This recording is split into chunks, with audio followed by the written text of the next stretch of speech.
आणि आता टॉप 18 नंतर आपण नजर टाकणार आहोत एका ब्रेकिंग न्यूजवरती। आणि ही ब्रेकिंग न्यूज जी आहे ती मुंबईत येते। मुंबईतल्या पायधुनी विषबाधा प्रकरणामध्ये आता शवविच्छेदन अहवाल जो आहे तो समोर आलाय। हा पोस्टमॉर्टम अहवाल जो आहे तो समोर आल्याचं कळतंय। शवविच्छेदन अहवालात मृत्यूचं कारण अद्याप स्पष्ट नाहीये।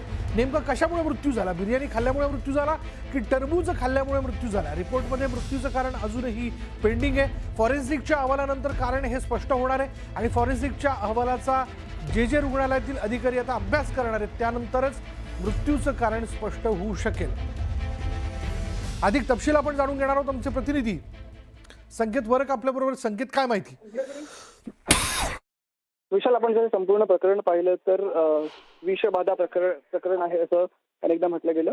पण आता जे मृत्यूचं कारण आहे ते खरं तर जो प्राथमिक पीएम रिपोर्ट, पोस्टमॉर्टम रिपोर्ट असतो त्याच्यामध्ये कोणतंही कारण दिलेलं नाहीये। त्या बदल्यात तिथे ऑब्झर्वेशन पेंडिंग असा शब्द वापरण्यात आलेला आहे। त्याच्यामुळे हे कधी स्पष्ट होणार आहे तर फॉरेन्सिकचा जेव्हा रिपोर्ट येईल, एफडीएचा जेव्हा रिपोर्ट येईल, हा रिपोर्ट आल्यानंतर जे रुग्णालयातील जे अधिकारी आहेत, डॉक्टर अधिकारी आहेत, हे त्याचा अभ्यास करतील आणि त्याच्यानंतर खरं तर हे आता मृत्यूचं कारण जे आहे ते स्पष्ट होणार आहे। त्याच्यामुळे अजून काही काळ या संपूर्ण गोष्टीसाठी लागू शकतो, कारण की एफडीएचा रिपोर्ट अजून आला नाहीये। फॉरेन्सिकचा रिपोर्ट येण्यासाठी अजून आठवडा लागण्याची शक्यता असल्याची माहिती आहे। त्याच्यामुळे मृत्यूचं मूळ कारण जे आहे ते आता समोर येण्यास अजून काही दिवस लागतील अशी आपल्याला माहिती मिळते। विशाल, धन्यवाद संकेत या सगळ्या तपशिलाबद्दल।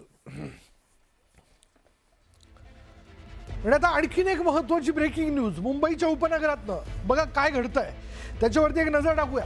मीरा भाईंदरमध्ये 23 ड्रग्ज तस्करांना अटक करण्यात आली। थोडे धडकीने 23 ड्रग्ज तस्कर यांना अटक करण्यात आली। एकूण 1,04,00,000चे अंमली पदार्थ हे जप्त करण्यात आल्याचं कळतंय। मोठी कारवाई ही यामध्ये एमडी, कोकेन आणि गांजासह मोठ्या प्रमाणात अंमली पदार्थ पोलिसांनी जप्त केलेत। अटक करण्यात आलेल्यांमध्ये 21 भारतीय आणि 2 परदेशी नागरिकांचा समावेश असून 92 जणांवर अंमली पदार्थ सेवनाप्रकरणी कारवाई करण्यात आली आहे।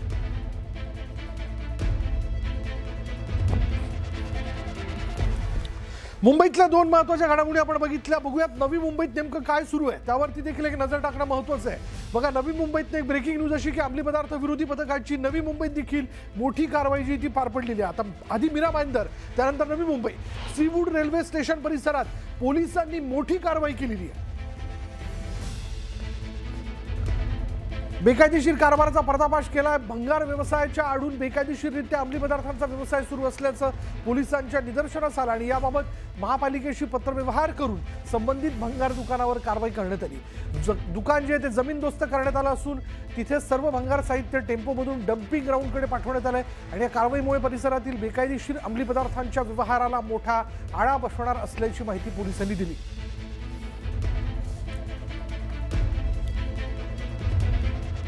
आता बघूया बातमी गडचिरोलीतनं। गडचिरोली जिल्ह्यामध्ये बीनागुंडा परिसर जो एकेकाळी माओवादी हालचालींसाठी ओळखला जात होता, आता तो पर्यटनाच्या नकाशावर झळकण्याच्या तयारीत आहे।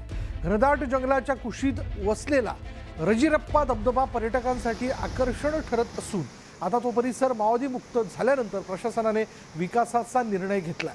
जिल्हाधिकारी अविशांत पांडा यांनी या अतिदुर्गम भागाला भेट देत पाहणी केली असून या धबधब्यासह जिल्ह्यातील तब्बल 11 ठिकाणी पर्यटन क्षेत्र म्हणून विकसित करण्याचा निर्णय घेण्यात आला। यामुळे गडचिरोलीची ओळख बदलून पर्यटन जिल्हा म्हणून नवी दिशा मिळण्याची शक्यता आहे।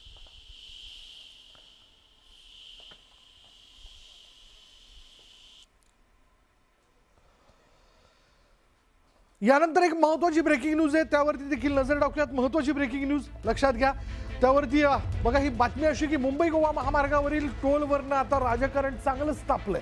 राजकारण सुरू झालेलं आहे।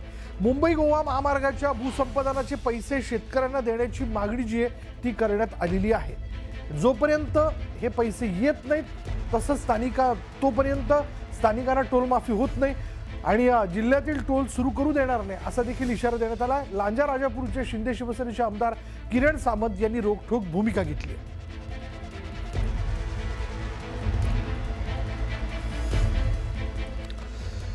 बातमी जालन्यात नाही, जालनामध्ये देणगी गोळा करण्यासाठी नेपाळ, बिहार आणि बंगालमधून अल्पवयीन मुलांना आणण्यात आल्याचा धक्कादायक प्रकार उघडकीस आला। जालन्यातील एका मदरशात शिक्षणाच्या नावाखाली परराज्यातून अल्पवयीन मुलांना आणून त्यांच्या नावानं देणगी गोळा करून आर्थिक गैरव्यवहार झाल्याची तक्रार मौलाना सय्यद जमील जानिमिया यांनी केली आहे। या तक्रारीनंतर पोलिसांनी चौकशी सुरू केल्यानंतर मदारशात तपासणी केली तेव्हा 13 अल्पवयीन मुलं नेपाळ आणि बिहार राज्यातून आणण्यात आलेली आढळली। या प्रकरणी पोलिसांनी शिक्षक अब्दुल रऊफ अन्सारी याला चौकशीसाठी ताब्यात घेतलंय, तर इतर राज्यातील 13 अल्पवयीन मुलांना पोलिसांनी बाल निरीक्षण गृहात पाठवलंय। बातमी धुळ्यातनं। धुळे जिल्ह्यामध्ये वाढत्या तापमानामुळे नागरिकांना सतर्कतेचा इशारा जो आहे तो देण्यात आलाय। तापमान 44 अंशांवरती पोहोचलं असून गेल्या 2 आठवड्यापासून 40 अंशांपेक्षा जास्त तापमानाची नोंद होते। उष्णतेच्या तीव्र झळांमुळे सकाळी 9 वाजल्यापासून बाहेर पडणं कठीण झालंय। उष्माघाताचा धोका वाढलाय आणि या पार्श्वभूमीवर जिल्हा रुग्णालयात विशेष उष्माघात कक्ष तयार करण्यात आलाय। 12 ते 3 या वेळेत घराबाहेर न पडण्याचा सल्ला देत प्रशासनाने नागरिकांना काळजी घेण्याचं आवाहन केलंय।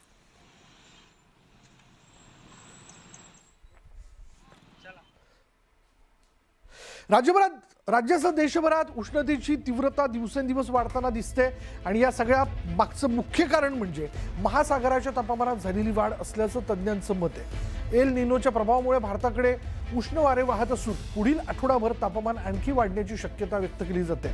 यंदा अल निनोचा प्रभाव वेळेआधीच सुरू झाल्यानं पावसावरही परिणाम होण्याची शक्यता आहे। सरासरीपेक्षा कमी म्हणजे जवळपास 80% पाऊस होईल असा अंदाज अंतराळशास्त्र तज्ञ डॉक्टर श्रीनिवास औंधकर यांनी व्यक्त केला। श्रीनिवास औंधकर सर माझ्यासोबत आहेत। सर नक्की कारण काय एवढं तापमान वाढण्याचं? बघा की आपल्याकडं उन्हाळा जो आहे हा 7 फेब्रुवारीपर्यंत येतो आणि 7 म्हणजे 12-15 एप्रिलपर्यंत तसा उन्हाळा जाणवला नाही। मधल्या फेजमध्ये मार्च एप्रिलमध्ये अवकाळी पडलेला पाऊस असेल त्यामुळे आपल्याला उन्हाळा जाणवला नाही आणि आता एकदमच उन्हाचे चटके बसत आहेत। यामागची कारणं बघताना जो आत्ताचा ट्रेंड दिसतो आहे हा बंगालचा उपसागर असेल की अरबी समुद्र असेल त्या ठिकाणी उच्च दाबाचे क्षेत्र निर्माण झालेले आहेत आणि पठारी प्रदेश म्हणजे आपला जो ज्या भारताचा आपण विचार केला गेला तर जो भारताचा जमिनीचा भाग आहे त्या ठिकाणी ही लाट जी आहे हे आपल्याला दिसते।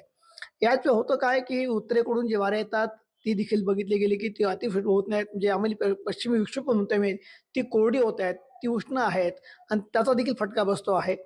याच वेळेस बघितलं गेलं की प्रशांत महासागरावरचं तापमान जे बघितलं जातं विश्वोत्तावरचं त्याला मी त्या विश्वाच्या तापमानामध्ये साधारणतः न्यूट्रल परिस्थिती आल्यामुळं आम्ही एक भाकीत केलं होतं की यावर्षीचा जो मान्सून आहे हा मान्सून आपल्याला 92% जाईल, हे गेल्या महिन्यातलं फोरकास्ट होतं।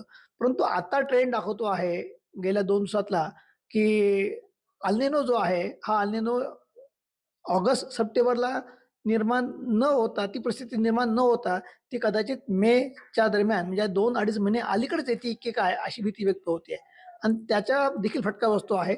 अल निनो म्हणजे सरासरी तापमानापेक्षा साधारणतः अर्धा अंश वरती तापमान त्या ठिकाणी बघितलं तर विश्वोत्तावरचं आणि त्याचा आम्ही अल निनो परिस्थिती निर्माण झाली तर तो फटका आम्हाला साधारणतः परतीच्या मान्सूनला भेटणं अपेक्षित होतं, पण तो आता दिसतोय की अलीकडंच म्हणजे आमच्याकडचा पावसाळा सुरू होण्यापूर्वीच अल निनो परिस्थिती निर्माण होते आहे आणि त्याचा फटका कदाचित या पूर्ण मान्सूनच्या फेजवर पडेल आणि साधारणतः जे काही 92% सांगितलं गेलं होतं कदाचित त्यात मोठी घट यावर्षी पावसामध्ये अनुभवास मिळेल अशी चित्र दिसत आहेत। तापमान वाढतंय, अल निनो लवकर आला तर अजून त्यामध्ये 2-3 दिवसामध्ये वाढ होईल, त्यानंतर तापमान कमी होण्यास देखील सुरुवात होईल असं त्यांचं मत आहे। मात्र जोपर्यंत तापमान वाढतंय तोपर्यंत नागरिकांना काळजी घेणं देखील महत्त्वाचं असल्याचं त्यांनी सांगितलंय।